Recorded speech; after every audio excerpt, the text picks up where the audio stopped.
nie wiem Piotruś, bo tam czy do mnie, czy do Ciebie, bo Poznań rozumiem, tu się trepował, jako może na momencie spójrzmy, nim się odezwie, zobaczymy.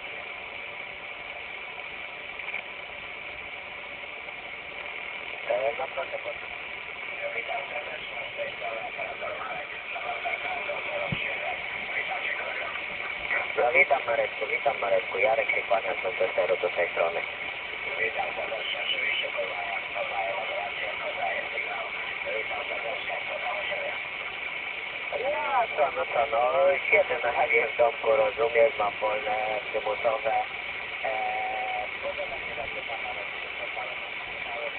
cały czas jest zachmurzone, rozumiesz, lekkie takie malutkie traweczki przechodzą.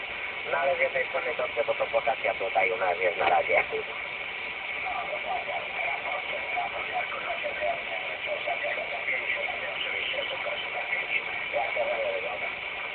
Tu się nie zmienia, rozumiesz, bo ja tutaj też na kierunkowej jestem w tej chwili, także dla Ciebie to jest, rozumiesz, od 5,7 do 5,9,20, także to mamy.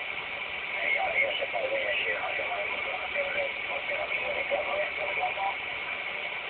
To znaczy takie bardziej stopram troszeczkę to idzie, ale powiem Ci, że bardzo ładnie, bardzo ładnie to jest. Zamykam, nie poglądamy, bo może przyciągu jakieś bateria, nic takiego nie ma?